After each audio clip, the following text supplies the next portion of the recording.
of a podcast originally recorded in 2012, an interview with Hank Hooligan that lasted almost 2 hours. We've broken it into 2 parts to make it easier for you to listen to. This is part 2. He retired me. It felt good for Hank because he could go be the voice of the Geico lizard. Shit. Shit. Geico. Gonna save some money on the card. It's clear. You're completely happy with his 205-0 record against you? As much as it irritates me on some level, on another level, I hate on it. It's brilliant. It was good stuff, and I honestly had no care for it. Now I could back up the excuse train with like the job and me starting to get over in UCE and like that being interesting to me at the time, and Hank being kind of low point in his career anyway at the same time, and try to get back up over on some guy that he thought was going to wash out a couple months, and like I could just back up like the excuse for miles, and it still doesn't change the fact I really had nothing. To be brutally honest, yeah, I had nothing. Here's how I remember the starting. I was gone for like 5 years, and I saw, I signed back up, and I saw Maverick was in charge of NGPW, and he was always my commish. So we worked up an angle to get me in, and he was going to push me, and I did a month's worth of like build up hype promos before I showed up. Genocide is coming, and moments in Genocide history. So yeah, I remember. Everybody was sick to death of me before I even really got there. Oh yeah. And so I come in, guns blazing. I have like years of angles ready to go, no writer's block, nothing. And you, Billy, you had some sort of health issue at the time. And it was just a weekend, and you had posted on the out of character board that you'd go to bed a couple days or something like that. And it was, also had my chronic fatigue. Yeah, something like that.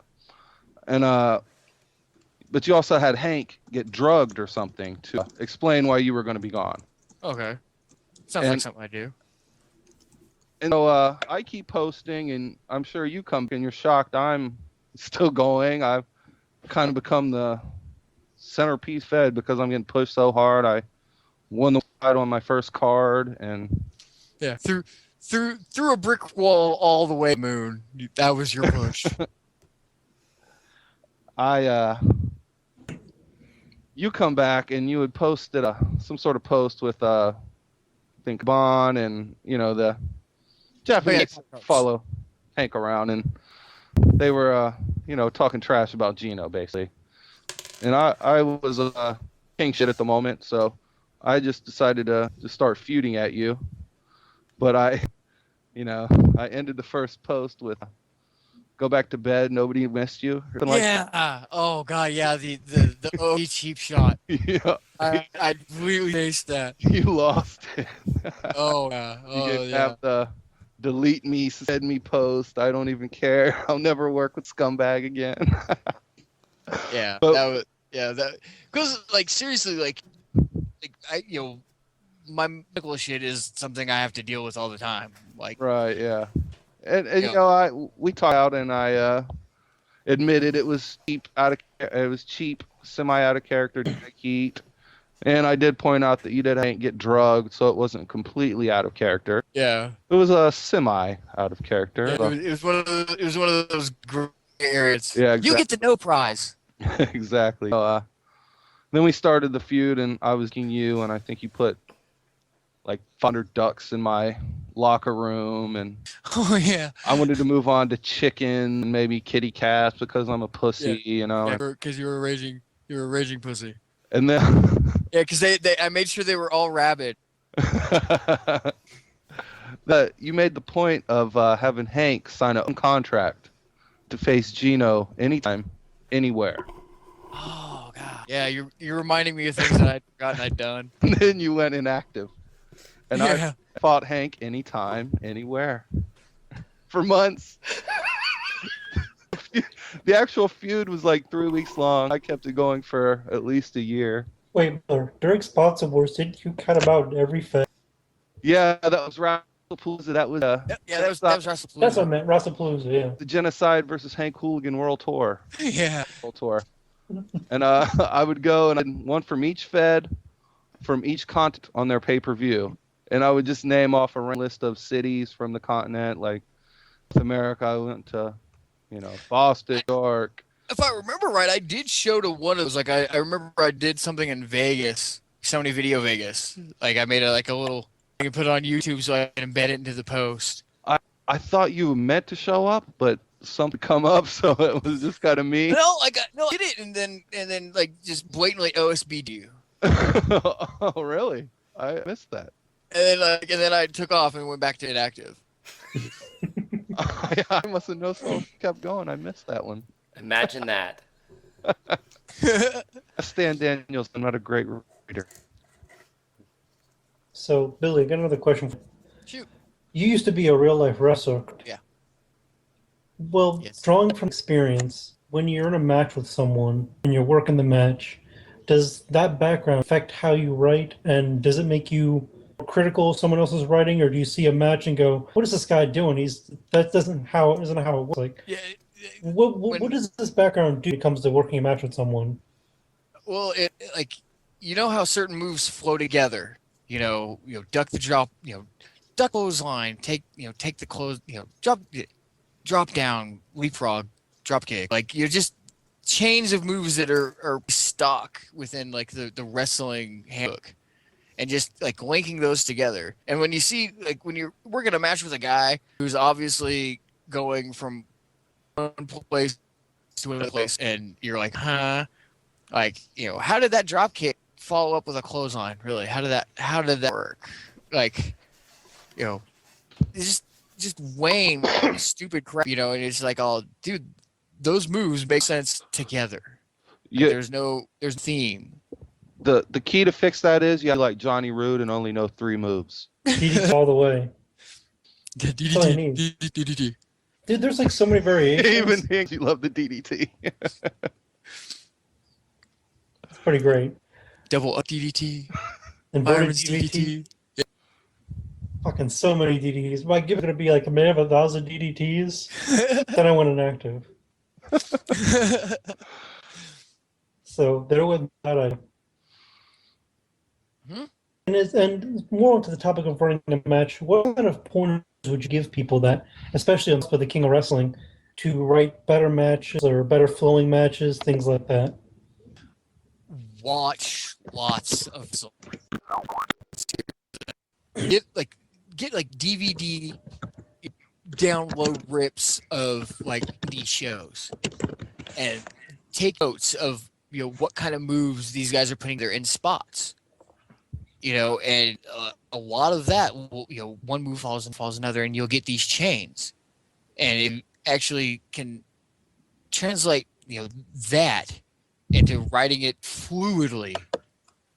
I was a keen user of the play-by-play color commentary guys to get action over, but you get some guys that narrative, and with narrative you're careful because you don't want to be long-winded about like this chain of moves because then you stop caring. But like I found that with using commentators to actually describe the action in the ring, like old indie promoter announcers used to do, it comes off better. Like it flows easier. Oh my God, that was an awesome DDT, but like leading up to those bigs, and then your color guy makes some, oh, that guy need to remember his phone number in the morning, something like that, and it the match flow better. So like once you get it in ring, like make it about wrestling. Forget your gimmick. Forget like all this other stuff. If you make the match about good wrestling, you can convey that, writing style, and that's over as far as like RP matches go. What do you guys think of that?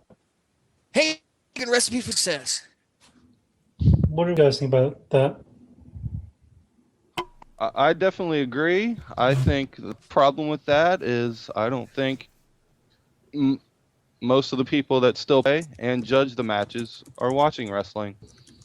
I watch a lot of wrestling. I think I don't count the E and TNA as wrestling. That's sports entertainment. crap at all. I will watch some CCW. I will watch Shimmer. Shimmer, love Shimmer, and I'll get BDs from Japan for Bush Pro Wrestling. So Japanese chicks kicking each other in the face, really can't go wrong. What do you think, Jeff? Well, I'm a pretty stringent judge, and I think one of the places that, as a judge especially, that I carve up people on my scorecard is that they get into the ring and they don't know what they're doing there, or they do 17 posts trying to avoid getting into the ring, and then they go, "What do you mean I didn't give you any match action?" Well, I'm actually looking for match action. We're wrestlers, and this is what I'm judging, and I'm not seeing it. So how did you expect to score it on my card? Yeah. I'm the number of times I read something and I do the same thing that Billy commented on. I'm like, there's no way those moves chain together. Try and picture that. That's awkward and it's uncomfortable, and there's no way that it flowed. It would have looked like it would have looked like two divas wrestling in the E. No, because a match post takes longer than just to read. So another question I have regarding this topic. I really got into focusing more on my match action. I was playing Homicide because it was one of my biggest weaknesses, playing Rude. And as I was doing that, I kept watching certain people and taking some of their moves, incorporating it into I want to say almost like a move list. Not in the sense of, use it, but if I would use to create a style in the ring. Do you think people should make a unique style for their character, or how should go about? I first and foremost, the moves that you use in a ring, in your match action RP, it has to be moves that would make sense for the character to use. Like Hank Hooligan doing crazy top rope triple spinning and shooting star press shits that doesn't make sense for a guy who's a bar brawler from England. It just doesn't make sense. The same you're not expecting ever for you to block big power moves realistically. And so the moves that your character uses have to make sense for that character. And you figure out what kind of wrestler your character is going to be, knowing what kind of moves that kind of person would use. If you especially what your finisher name is, your finisher attack, you want your moves to make sense to setting up for a finisher like that. Hank Hooligan would just dump people on their head over and over again just to soften them up for that red card. It's a submission, Dragon Sleeper, leg so mount kind of friggin' combination, and so it makes sense to do all of attacking the neck and head, maybe even the arm. If your finisher is a high spot, why are you not doing suplex things to soften up the body? The Sardine syndrome. It's 60 minutes of arm psychology, and then she finishes the match with a spear. Oh my god! That's in real life, and it irritates me to see. So yeah, make sure that moves make sense for your character, and make sure those moves make sense for what kind of finisher you've got, and that's the way to develop a good move list.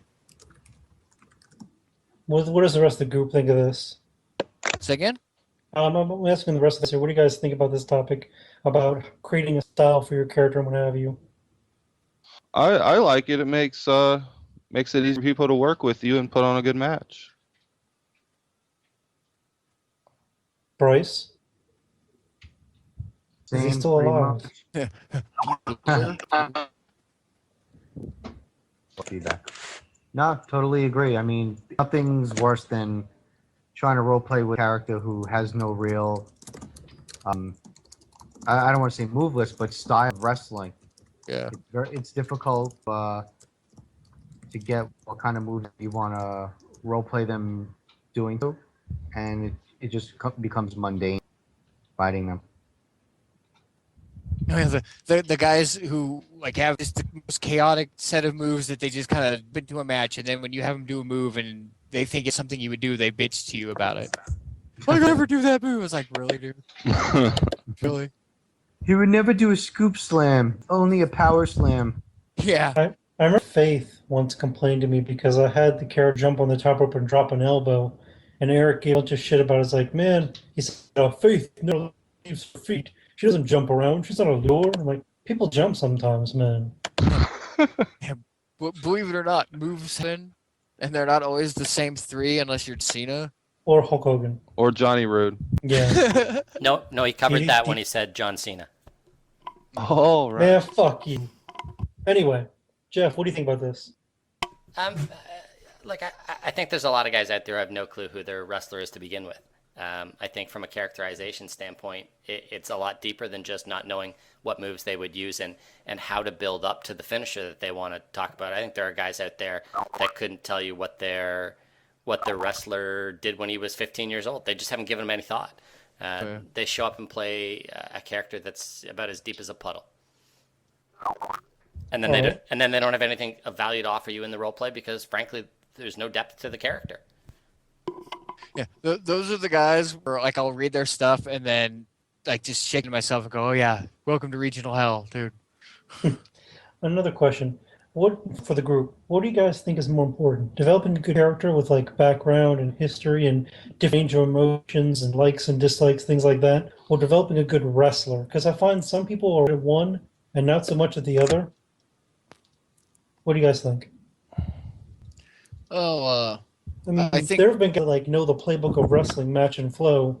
Thinking like, for example, maybe Matt McDervish, but as far as our characters, they're kind of lacking. yeah. I really think that you have to like the really good, like the names in this game, have managed to find a good balance between the two. Like being strong and like role playing and being strong and wrestling. When you've got both sides that are kind of equal and you're good at what you do, then that's what gets you over. Okay, guys, I gotta step in here for a second. We I had some sex scheduled tonight, and we got started a little late, so I think I'm gonna have to go. That's cool. Yeah, Just go get some. yeah. Your finger in her so- mother. That Awesome. She's right You here. just too. spit on a little bit for me, maybe a little puke.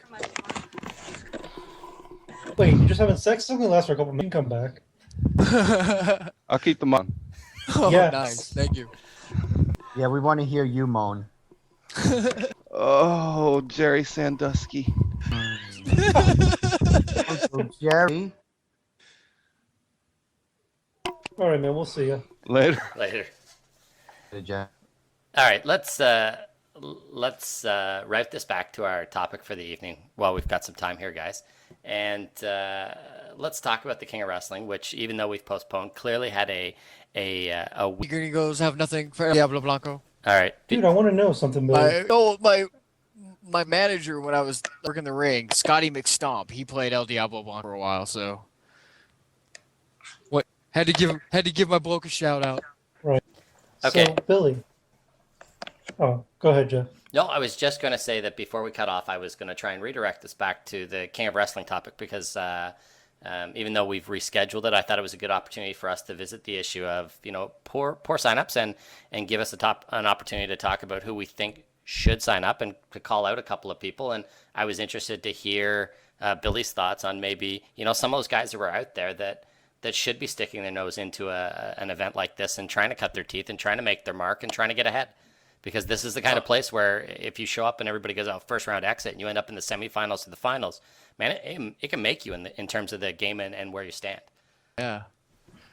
I'm kind of really out of the loop. Like, I started back up with Hank at the Newcastle, a few weeks ago. I had to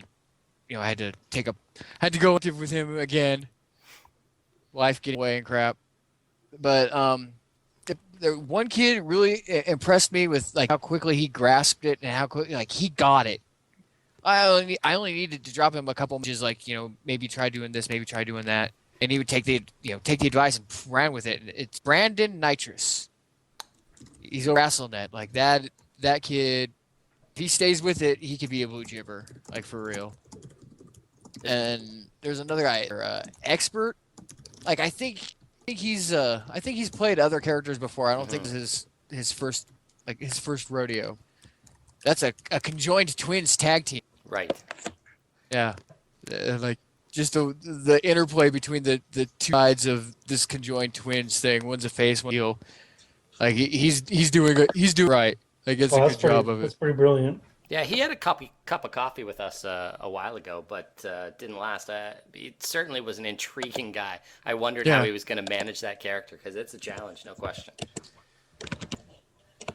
All right, what about you, Jordan? You've had a chance to look, and I know you stole one from Gino and I by throwing your ring in the hat today. But you've seen the list. You saw who signed up. It was underwhelming. Any thoughts? As far as should be in there or who shouldn't be in there. Well, let's go with who should be in there. Call somebody out. Call somebody out that should be showing up that so far isn't. Well, I remember a while ago, our friend Mr. Eric Ship, also known as Chance, talked about making a comeback. And this specific gentleman said he was going to come back with Jake Price. And not only has he not done this, to my knowledge, but he's doing wrestling. So I'm calling him out. Man up, nigga.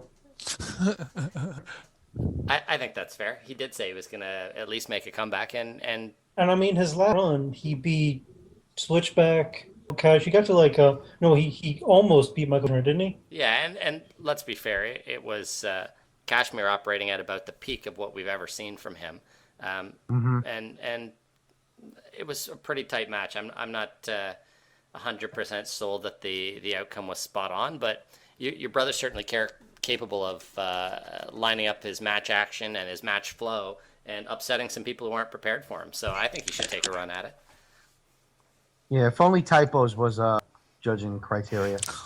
Oh, wow. Wow. All right, Jason, funny guy. Who would you put on call out to show up? I would say show up. Wow.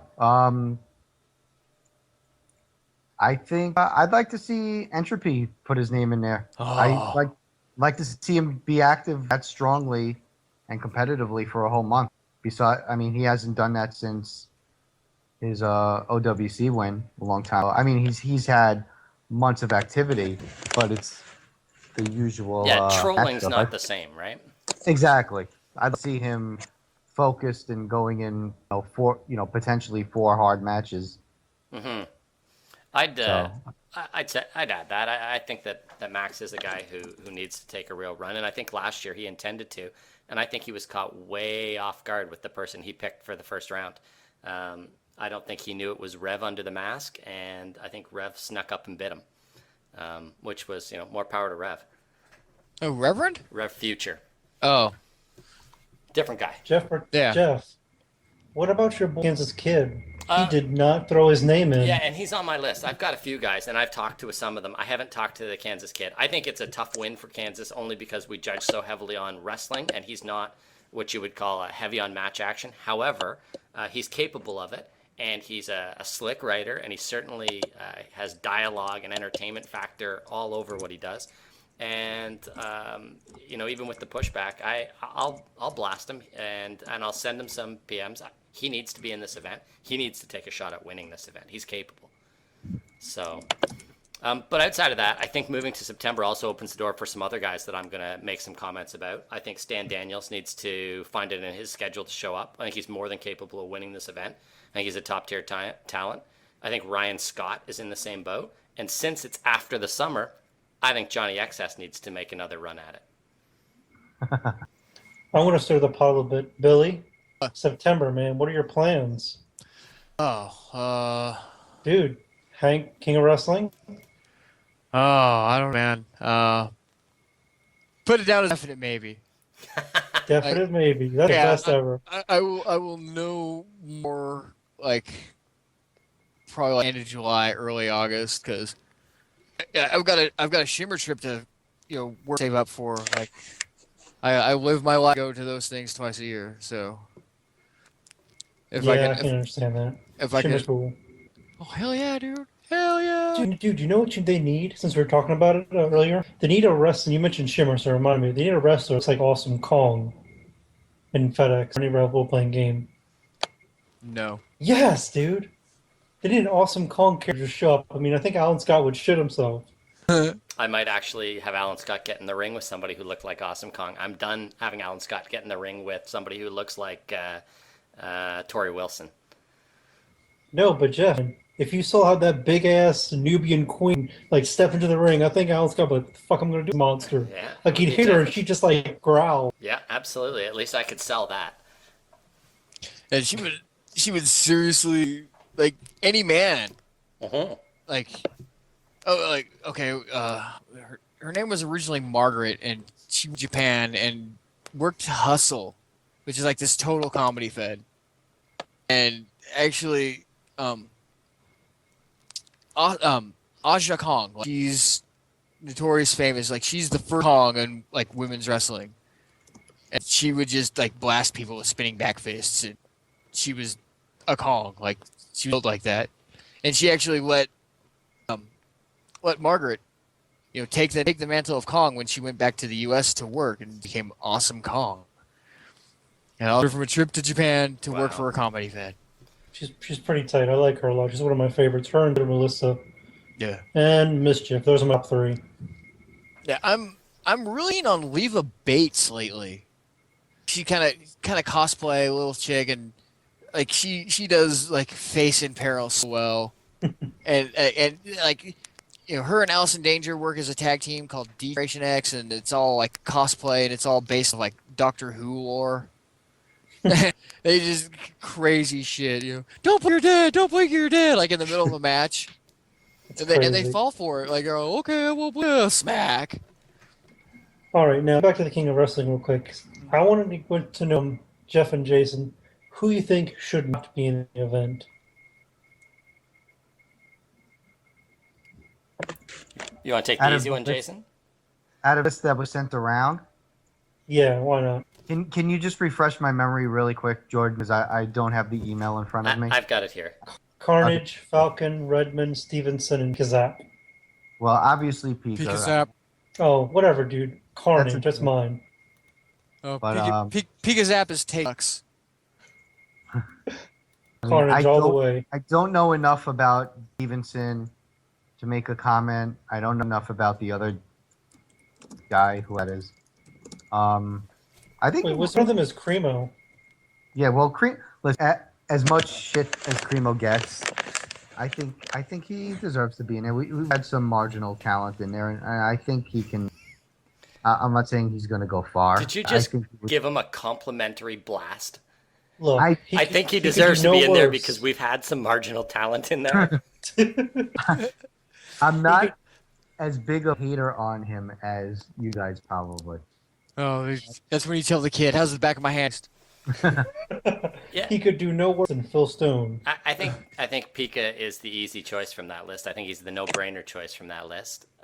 He doesn't even play. Why the hell would we let him into the event? And second of all, And he's a poke character. Yeah, Like yeah, your yeah. argument is invalid. Yeah. Fuck him. You're in the ring, and as long as they role play that they step on you, they win. Yeah. So yeah. Oh, dude, punt. Exactly. Let's because we don't know the full field and because we put off the King of Wrestling till September. Let's jump the who could win topic, and let's go to the topic I think that Billy could give us some really good answers on while we've got him on, and that'll give us a good chance to wrap up our topics, and then we can maybe thank Billy for being on with us and let XS wrap us up with Ask XS, and then close it out. One of the topics we had down, Billy, was from a game standpoint, and you can either take this from a personal standpoint of as the guy outside doing the writing, or you can take this from an in-character standpoint, about a specific character. But when was the moment that you knew that you had made it? Oh. Actually, I think that would the rude girl, holy evil angle. Like that relationship there was knew that like I was over like as a character like that I'd made it, and then when I wrapped up Rude Girl came Hank Hooligan, and just like instantly like the Nationals were coming, like that was when I made it when there was like a bidding war between UCE and NGP and NW for me. Right. That was new. Okay, let's move. Jason?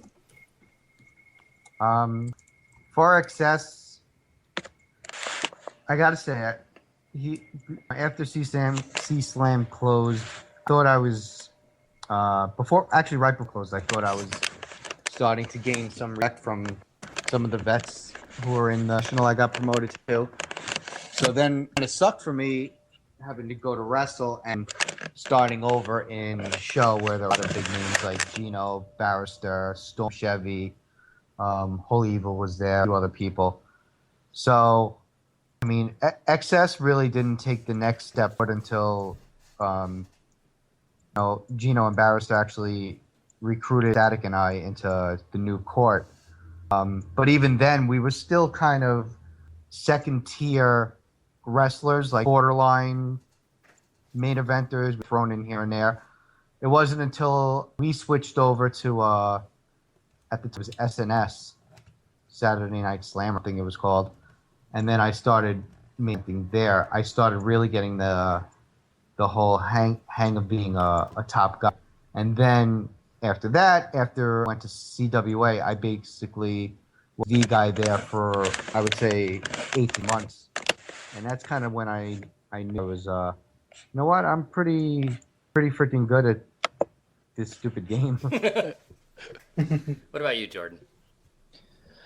Well, it's a little complicated for me, mainly because when I Has started out in happened. that's true too. But no, when I started out in C-Slam, I actually managed to get all the way to BFE within like the first year or so, which was one of the elite feds. But I didn't really truly feel like I plateaued in terms of my skill because I was low Carter there. But when I feel like I really made it, it was shortly after I made the transition from NGW to UCE. Because in NGW I was kind of floundering because you had that feud for all that it was and just couldn't get out from under all that stuff. So I moved to the UCE, and it was because of Haley, and our feud led to the big UC title match. Once I beat Haley, who was right in the sponsor wars, was fighting for the points for that belt and what have you, beating you, Jason, really made me kind of, because after that I had the confidence in my ability again because I was the champ and I just was on fire for that. So yeah, beating him. Aw. Well, I mean, it was a sponsor wars month, and I knew you took that very Yeah, seriously. the stable was one of the few things that drove me the last, I would say, 4 or 5 years that I was in wrestle. That was something I always up for. That's what I meant, Stable Wars. But it was during Yeah. Stable Wars, feuding with like Genocidal Dreams, I think it was. Yeah. Lionel and Switchback stable. So you guys are going at it hard. And I was like the middle one who just wanted to get the title. So I knew that when you're fighting me, you were trying to keep that because you wanted those points. So when I showed, it felt like a big accomplishment. And so I just hip dried from there. Yeah. I felt we actually had a good dynamic there between you, me, and Switchback, where each of us kind of had one of the other's numbers.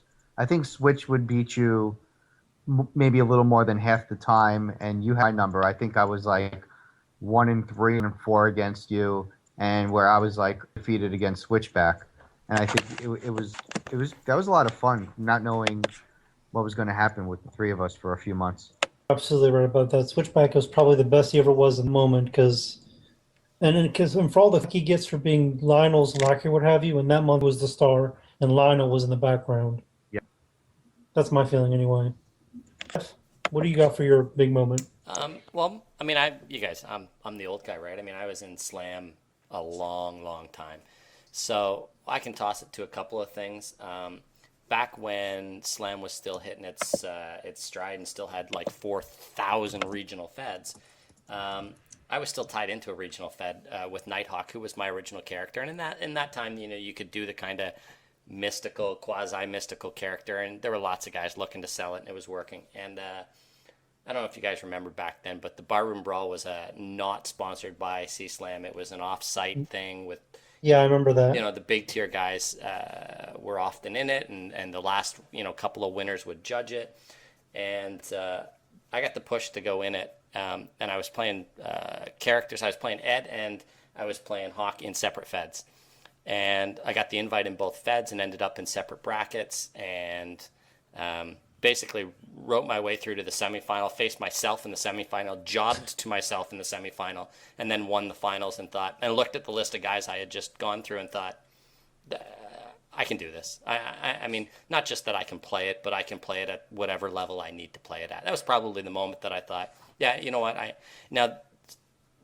can do it, and since then it's really just been a question of whether or not I could create a different character, like with Alan, and get them to the level of recognition. And there have been some times, like Alan almost got dropped. Alan went through a period where he was just generic, and I couldn't figure out what was going to set him apart. And it was really just that whole issue of not being willing to sell fighting women that allowed me to find that, hey, he's going to be the guy that's honest, but he's going to think that he's a good guy, a face, but he's actually a heel. And finding the groove for that message that really allowed him to take off as a character. And those are the challenges afterwards, is if you're going to play an alt, can you do it again, or is it all done on name recognition? Where you face that challenge from time to time. That's pretty fair. When you wrote the rewrite match against yourself, how did you decide who was going to win? It was pretty easy for me. At the time, Hawk was my primary, and I had a story to tell with him, and Ed was just the guy I used for fun. And so I decided Hawk was going to get the win because I had a story I was in the middle of that I thought if I could carry it forward into the finals, it would present a strong argument for judges who've had to read through every round. Now wait, let's be clear. Was this during Ed's Sir gimmick? No. This was after. Where he was like the older surfer dude? No, this was after he became a jerk and an ass and a nasty heel. This was after he had developed at least enough to not be a generic boy band material. Jeff, I have a question about Nighthawk. Of course you do. So he's been around a long time. Did he progressively get this boring, or was he just start off with That's a great question. Hawk's always been Hawk. I mean, Okay. it's always been the same character. Just if you guys remember, there was definitely a period, let's call it mid '90s, where Taker wasn't just an American badass. He was the Undertaker, God. and he had powers, and that was a big core piece. So there were 4,000 guys running around C-Slam trying to mock that up. And even back then, if you look at a guy like Max, I mean, Max comes out of The Dark Knight, and I mean, there was a whole bunch of talented writers who were using that venue to mix in the mystical character with the wrestling character. So Nighthawk at the time had a lot of fodder to work with. There's a reason I don't play him anymore. There's a reason he almost never comes back and shows up. Because how do you tell a story with a guy who is, what Nighthawk's supposed to be in an environment that, let's face it, has gotten a little bit more gritty, a little bit more real, and tried to move away from things like vampires and werewolves and superpowers. Dude, make him fight Inferno. Maybe. That's how you do it. He's... he just, listen, there was a time for him, and I enjoyed him in that time, and he certainly got his notoriety in that time, but Ed surpassed him because he was easier for other people to sell and more convenient for other people and more interactive with everybody and not as tied into a specific, character type that made him accessible from a competitive standpoint. Bill, anything to add? I'm like right now. I'm just marking out over the fact that I am not the only one who thinks like this deeply into these kind of actors and these kind of situations. Like I'm just like all blown away right now. I'm like, oh my god, I can't believe that other people think the same way that I used to think about the same damn things. Right. So I'm marking out right now. That's all. Well, to get with you with Jeff, about the mystical character thing, I think he can still work now. No.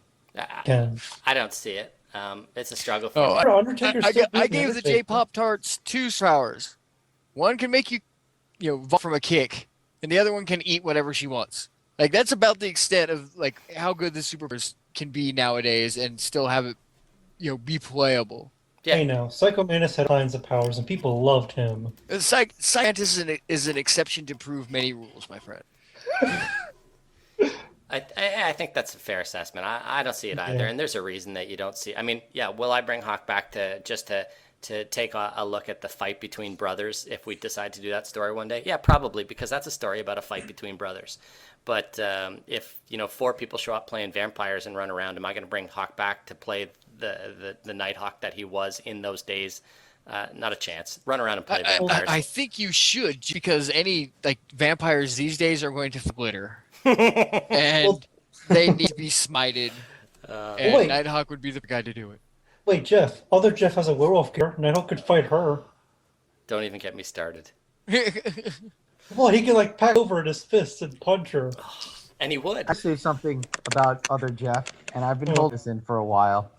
Yeah, let's go on.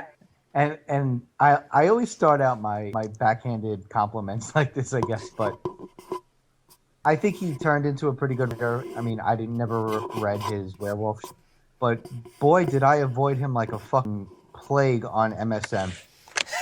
Yep.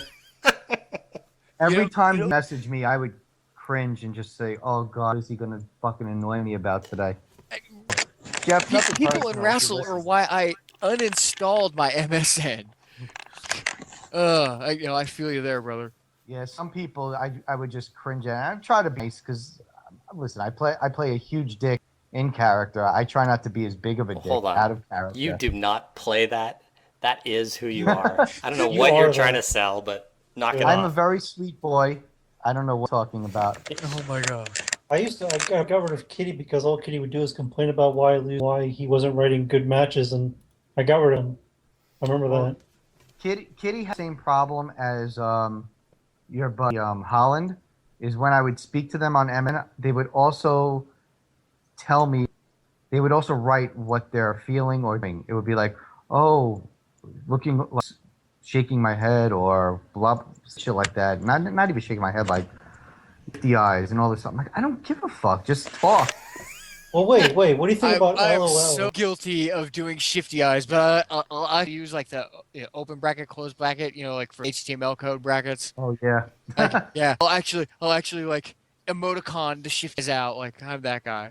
Oh, Wow. Yeah, you know what? But if it was only that once in a while, I could deal with it. But half of the conversation is things like that. Oh, yeah. That Then was I just thought, ignoring. I used to get pissed at Mike because he'd constantly send me fucking winks on MSN. These little things that you send them and have the miniature animation. Oh god. Nothing is worse on MSN than accidentally hitting the nudge button. Oh yeah, that does happen.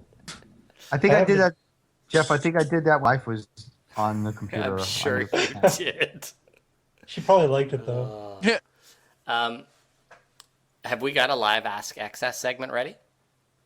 I only have two. One question was actually sent in, I heard that. Yeah.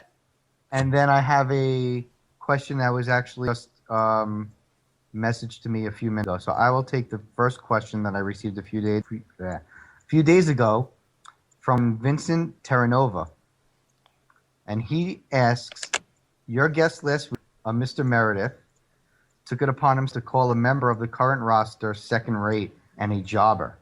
And I think he's referring to Reverend Future.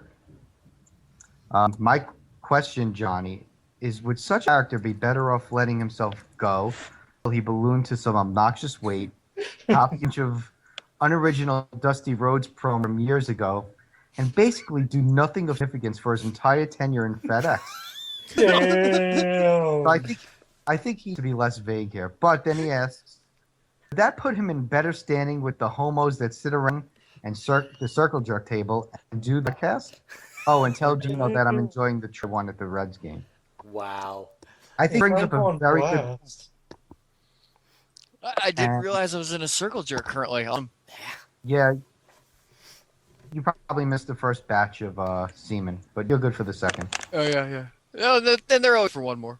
Why the Of hell course. not?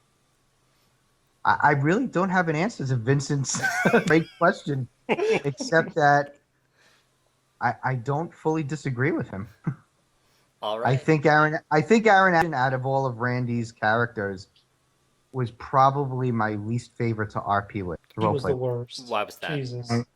And it wasn't the fat gimmick, which I appreciate fat people because they're fun to make fun of. Right. But I hated writing dialogue for him. Was it the I- accent?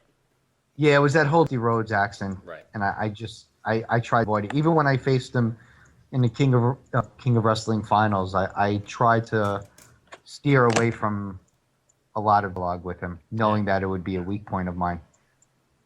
As a judge, I don't dock anybody for not being able to nail a unique dialogue, dialect that somebody's using, because frankly, I hate it. Sometimes you read it and you can just get it and you see it, but when guys get into some really tough ones, I'm like, But wait, Hank. And speaking of Nothing but accents, dialect. What do you bring to this table? This topic. well, about accents, like that's just like I always had to make sure that like what I was typing was what I was hearing in my head as I was cutting the promo like in here. right. And so like I felt I managed to accomplish that without making it too obscure and obtuse of an accent to sell, but enough of an accent to where it was definitely something unique that needed to be sold. Yeah. You know, and sometimes you get those people that they just don't want to try, and they will actually like put the little stars and in British accent, and then type what I was saying. Like, I'm okay with that. At least you acknowledge the fact that Hank Hooligan is from Leeds and talks so good. Well, here's the thing, Billy. Like everybody that does a British character makes them Cockney. And when I ran Nigel, I just had him proper English. Never understood the thing where everybody that comes out of that sound Cockney, and that's how everybody wants to play him. And I just felt like there are other ways you can do the British thing besides that. Yeah. That no one ever does. Yeah, it's Yeah, not. I tried to be Geordie about it. Like Hank is from Leeds, so and that's where the Geordies are, and they have their own thing, and it's still really low and guttural, but it's different than Liza Doolittle from My Lady, Cockney's fucking Cockney murdering of the English language. So, Dude, My Fair Lady is Rude's favorite movie. yeah, right. Before No, it is. Johnny Rudes. Yes. Can I call bullshit? Yeah, somebody No, needs to. no, I did a post where he was singing opening song, Wouldn't It Be Loverly, and somebody walked in on him. He loves musicals, man. Whoa. I should act surprised, right? Let's not let Jason off. Jason, you were ranting about why Aaron's your least favorite of Randy's characters, and since Randy's going to listen, and since he took a pot shot at Frank last week, let's follow this through. Was it just the fact that he's Dusty Rhodes and the dialect was a pain in the butt to deal with, or was there more to it? Mostly, and at times I felt it was the cliche fat guy gimmick. So, Aren't all fat guys cliche? I mean, yes, but Don't you keep Static hanging around and Fat just so he can tell fat guy jokes? I feel bad for Sick because one day he may listen to these podcasts or even go back to the boards and read something, and what we turn his once established character into is really a mock of not only fat people, but just a human being in general. Listen, if you have an active character and a pal like Static had in you, and you go inactive and you stay away for as long as he has, you should expect to come back that that your character has become homosexual, has become fat, has Tourette's syndrome, sleeps with old people. Something's gonna happen, right? You should expect that. Yeah, we really don't. We don't let most people get by. No. If they leave for a while. All right, Jordan, you jumped in on that as well because you were immediately like, "Yeah, I hate him." So, what's your deal? What do you? The accent, the fact that he's Dusty Rhodes, and as much as I like him as a commentator, I don't much care for him as a wrestler. The fact that he's a generic fat dude, and there's nothing in his character besides the fact that he's a generic fat dude. He was just a pain in the ass to work with because presence disrupts the fuck out of a tone for me. I tend to roll with a more, for the most part anyway, serious, more slightly darkish type tone with whenever Aaron Action shows up, I have to sit there, readjust my narrative to suit this clownish fat guy that's not really affecting much. I didn't feel like he affected much. Randy could do a lot better than him. I used to think it was kind of boring, but by comparison, Marlowe's great. I think Gil's pretty good. And Aaron Action was just unbearable. Yeah, I don't think I dislike Aaron as much as you guys do, but I see the other things in him. I see the fact that Fed desperately needed somebody who understood how to be a face, and understood how to run actual wrestling angles. And I think he did both with that character, while other people just had no clue how to do any of that, and it wasn't going on with other guys. So I certainly saw, need and value in Aaron in that area. I hate the accents. Randy knows I hate the accents. I hate writing the accents. I can deal with an English accent like a Hank, but dealing with Dusty Rhodes, I'd rather shoot myself in the head. Oh, it's okay. You can go ahead and say that it's a pain in the ass to sell the Hank accent as well. Like, yeah. But Dusty's so much tougher. Like, where do you lisp? Where do you not lisp? How do you lisp? How do fat people sound? I mean, it's just a pain in my butt. We up in here podcasting on the mothership. Oh my god. Yeah. See, if you will. See, clearly Jordan actually knows the accent. Probably talks like that every day. Just cleans it up when he's on the podcast. For as much as I hate the dark fat guy Dusty Rhodes character, like the actual guy was gold on microphone. Mm-hmm. Like, oh my god. Dude, my favorite random is his hard time speech. Yeah. Because I'm mad at the computer that took my job. Well, you guys saw it, right? The hard times thing is he makes Ric Flair sound like the most evil person in America. Well, because he is. Nah, Ric Flair is my favorite wrestler of all time, man. And it's precisely because he's the evil on earth. Yeah. Well, there's that, and plus no one can put a face over and just affect the weak heel like Ric Flair. Oh. Yeah, that's fair. Absolutely. Jason, you said you got another Ask Access just a minute ago. Do you want to do it or do you want to save it? Yes. This is more of a comment than a question. But somebody that we all know had messaged Access and say he loved the first two podcasts. Look forward to hearing the new one. But please know that 10 minutes into your next podcast, I'll be masturbating and want you to think of that image as you're reading your podcast. Seriously, in 5 minutes, which is 10 minutes into your podcast, I will be watching America's Got Talent and touching myself every time I keep confused. And that person is stuntman Colt Calhoun. Wow. Who may I want to come on? Did you just say that Colt actually wants to come on?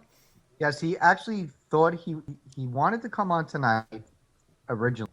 And I said, well, maybe not tonight, maybe in the future. And he said, damn, tonight would be perfect if I had Skype. So that shows how much he thought it out. Yeah. Colt Calhoun would be a get for this show. Like, that guy's so wacky. I will definitely get on before the summer is over. Brilliant. Speaking of, I need to contact Kieran Redhead because I've been wanting to get on for a while. And I sent Storm a message, but I'm not sure how he checks his Hotmail. Okay. I know he said he wanted on for sure. He said he wanted on before we even started them. And Titus has been waiting for a while. And we know we want Titus on because we want him to personally recount the epic out-of-character blast he dropped on Cremo. So when people listen to this, when it gets posted, I'm not entirely sure how the guest order is going to work. I'm just talking with Jeff about it, but it'll probably be Kieran, Titus, or Storm is my general estimation. Kieran Crow? No, Kieran Redhead. Although Kieran Crow will be great for one day. I have to talk about how I kill baby. We'll have to schedule that call with Australia. He's going to have to stay up through the middle of the night. Yeah. He'll have to want it bad. Okay, so normally when we close out shows, we've dropped blasts on somebody, put somebody on notice. If anybody's got a blast, go for it. Otherwise, give us your closing thoughts and we'll wrap it up. Let's start with our guest, Billy. Oh, all right. I'm still kind of boggled over the fact that I'm a guest on a podcast about a game that I used to play where I typed words and put them into sentences and people liked it. Like, I just, the fact that the fact that I'm even here, like the fact that there's a podcast kind of boggles my brain, but the fact that you wanted me as a guest for this show, like seriously, like I'm a little bit touched over that. At the same time, kind of befuddled over the fact that this is even happening. But don't be too touched. We really picked it based on the fact that we thought there were a lot of good genocide count-out jokes that we could pull. Yeah, nice. All right. All one elaborate troll. That's right. Okay, yeah, that makes more sense. Now I feel touched like a Sandusky student. Did you that travesty of Harry? I tell you, they'll get what's coming to them. Jason, there's something really wrong with you. Jason, Thank if you you. come back, you need to help post where you call him from prison. Just counseling. Yeah. But I'll coach him through it, man. No, because counseling for access on that would be, listen, Jerry, you didn't do anything wrong. Exactly. It's the world that's wrong. not you. Seriously, No, have this Namble handbook. we are I mean, Mr. we are seriously going to have an episode in which we talk about how Johnny Access became a child molester. We'll do the origins. Oh my We'll god! trace back the post history. Because I know But no, that's not how he was created. Oh, definitely. No. Did that It's never a- start with Thai trannies? That's right. Yes. It did. Nice. And then after a while, he just degenerated. Now, did he degenerate before FedEx? Slowly. Not to the extent. No. Because obviously in FedEx I had a lot more leeway writing. I was just going to say that. Did our leeway cause this? But even first tour in FedEx back, what was the first time you guys were around? Oh, 04, yeah. 05? Yeah, it was a while ago. Yeah, absolutely. Excess really he was nowhere near that No. at that point. He was just trying to get laid. but not underage Right. boys or girls. Right. Yeah, I don't think he'd quite developed the point where he would turn his nose up at a 19-year-old. But just real quick, Billy, to let you know, I know you're kind of befuddled over the existence of all this. I wanted to say I'm very glad that you came on. I'm very happy that I got to hear from you and just get your insights on what have you. And you very much deserve this guest spot on the mark. So Yeah, There you go. absolutely. Thank you. It's an honor. And don't feel bad that the only reason we had you on because Pika Zap canceled. Oh shit! That has Troll. nothing to do with it. All right, for that I'm gonna blatantly shield my blog, sakebito.blogspot.com. Absolutely. It's where my project now, in addition to having like a real job, it's taken up all my time is Chinese martial art epics. They've got like series that they run over in China and like just crazy CG fu madness, and I blog about that. So yeah, Sakebito, Saebito, and it's a blogspot.com blog. Chill. Perfect.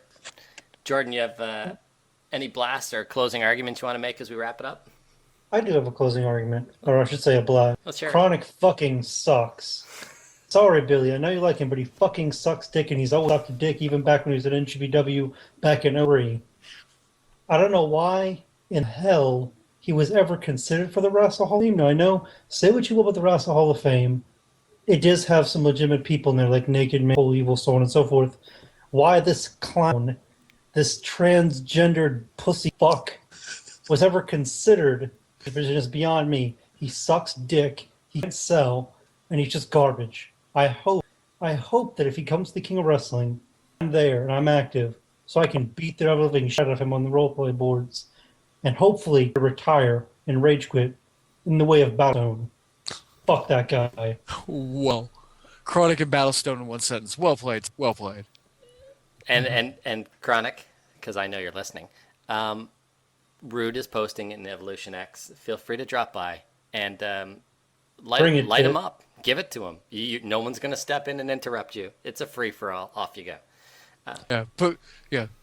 Come through on that putting in you with your friggin' awesome promo skills, dude. For real. Yeah, light him up.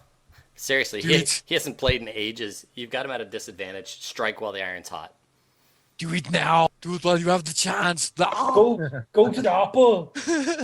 Okay, so I'm going to give my closing argument, and I'm going to fire it straight at Billy. Billy, you should have played more in FedEx. I should have, yes.